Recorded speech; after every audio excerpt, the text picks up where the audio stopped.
Once upon a time, there were three clever women who turned a TV show into a phenomenon. Once upon a time, there were three little girls who went to the police academy.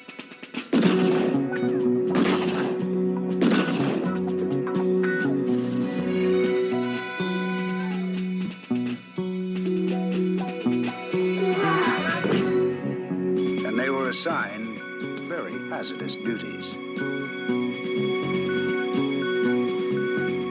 But I took them away from all that, and now they work for me.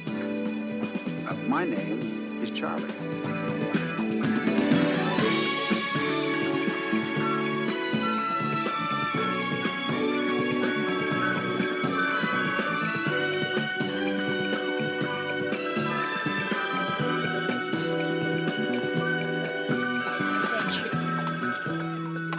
Hello. It's Charlie, Angel. Time to go to work.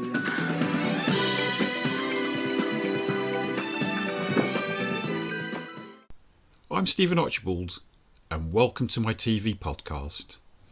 So many crime shows fill my childhood memories. I probably didn't go out as often as I should have. Anyhow, Charlie's Angels is one of them I hold dear to my heart, like many others of my generation. It's hard to conceive now, but it was, after Policewoman, only the second ever 1 hour American crime programme not to feature a man in the central role. In fact, we were blessed with 3 female leads on this occasion. There was the very smart Sabrina Duncan, played by Kate Jackson, in the manner of an ultra-glamorous librarian. Then we had the blonde bombshell, Farrah Fawcett Majors, as she was known then, in the role of the adventurous Jill Monroe. Last, but by no means least, there was Jacqueline Smith, who portrayed the role of a spirited Southern belle to perfection. To anyone unfamiliar with the show, Sabrina, Jill and Kelly found themselves being plucked from their monotonous tasks with the LA Police Academy and being granted the opportunity to work for Charlie Townsend's detective agency. The other important character in Charlie's Angels was John Bosley, who was portrayed by David Doyle. Bosley gave the women their assignments and occasionally assisted them in their cases. He was such a lovable, avuncular figure.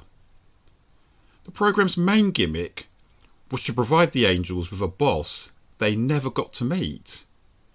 The millionaire playboy Charlie Townsend only communicated with them via a speakerphone or a phone line. A neat idea cooked up between the producer Aaron Spelling and Kate Jackson. In fact, the ultra-bright Miss Jackson was allowed to contribute to the creative side of the production. For example, the show's creators, Ivan Goff and Ben Roberts, had played around with calling the series the Alley Cats. It was Kate who persuaded them to change it, feeling that the word angels should feature in the title. So, the Alley Cats became Harry's Angels, and then, finally, Charlie's Angels. Charlie Townsend was voiced by the actor John Forsyth, who's best known for playing Blake Carrington in the mega-successful 1980 soap opera Dynasty. At least he did not have to phone in his performance in that one. Having made a strong impression in a police TV drama series called The Rookies, Kate was the first person to be cast. The makers wanted her to portray Kelly Garrett. She, however, preferred the idea of taking on the Sabrina Duncan role. Therefore, Jacqueline Smith ended up with that part. When you watched the feature-length pilot episode, which was first aired on the 21st of March 1976, you can see that most of the attention is focused on Kelly Garrett. And this was precisely because that script was written to evolve around Kate in the Garrett role. Still, it proves Miss Jackson did not have a diva-sized ego. The pilot had Bo Hopkins, Diana Muldaur, and a certain Tommy Lee Jones as its co-stars. Aram? Aren't you Aram? Aram Collegian? Yeah, that's right. But you don't remember me? No? And you've probably forgotten all about our blood oath. Janet Lemire. Yes. This is getting to be some curve.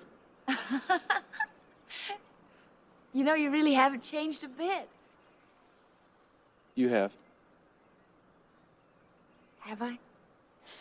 Well, little girls do grow up, they say. Sometimes into beautiful women. Thank you. Hey, how's your collarbone? Which collarbone is that? Well, don't you remember? The day I fell out of the hayloft in the barn? The barn. The barn down by the river. You know, I'm getting pretty tired of meeting Janet Lemire's every day. What the devil are you two up to? Who? You. And the one yesterday, the one that filled you in. Filled me in about what? You can turn it off, honey. There never was a barn down by the river. I made it up. The pilot proved to be a huge rating success for the ABC TV network, and so the first series of Charlie's Angels commenced on the 22nd of September 1976 with an episode entitled Hell Ride. There were 5 series in all, made up of a total of 115 episodes, ending with one called Let Our Angel Live, first shown on the 24th of June 1981. With her popularity going through the stratosphere, Farrah decided she wanted to leave the show, even before the last episode of the first series had aired. Following a nasty spell of legal action, Farrah ultimately agreed to make 3 guest appearances in Series 2 and an additional 3 in Series 3, before finally bailing out. Farrah's character Jill Monroe was replaced at the detective agency by her younger sister Chris, who was played by the lovely Cheryl Ladd. Cheryl was such a snug replacement, she remained with the show until it finished.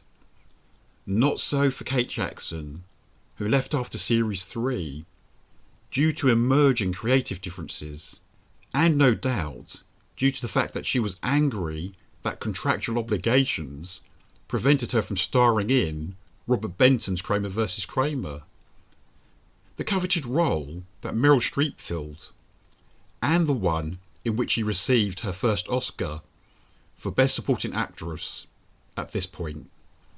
So many of the episodes were memorable. I love Angels in Chains. No, it's not a fantasy of mine, but the name of one of the episodes.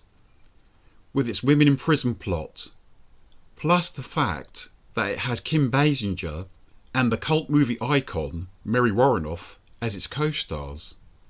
And there's the lively Night of the Strangler, where we have Richard Mulligan, the lovable Burt Campbell from the fab comedy show Soap, as one of the villains.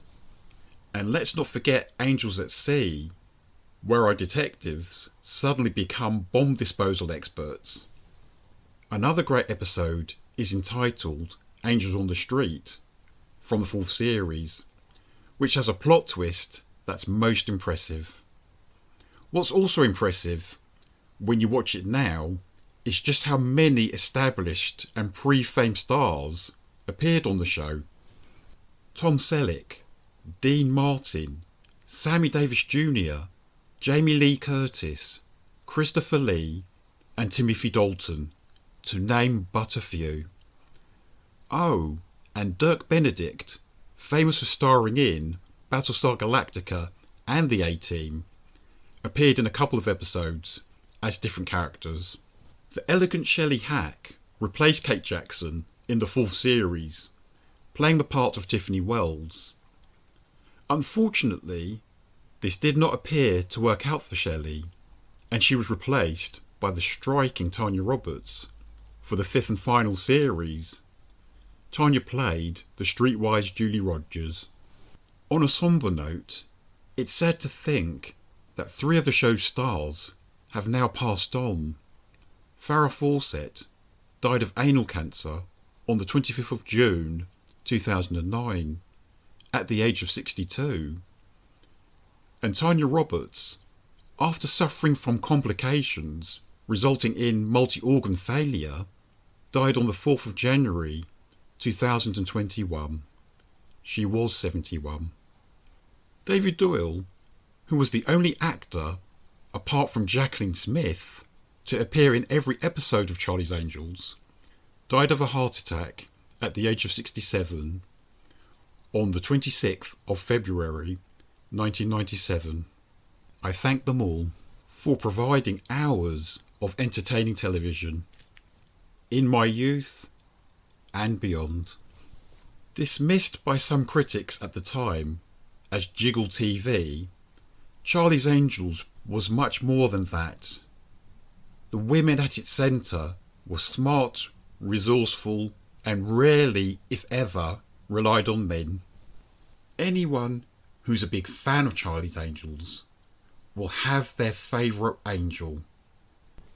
Now, I would not be so bold as to name who my favourite angel is, but I've always liked to name Jacqueline. Aaron Spelling and Leonard Goldberg served as the producers of the show, and Columbia Pictures Television were its distributors. My name is Stephen Archibald, and thank you very much for listening to my podcast, They Came From Within, a cult television review. Take care, and goodbye for now.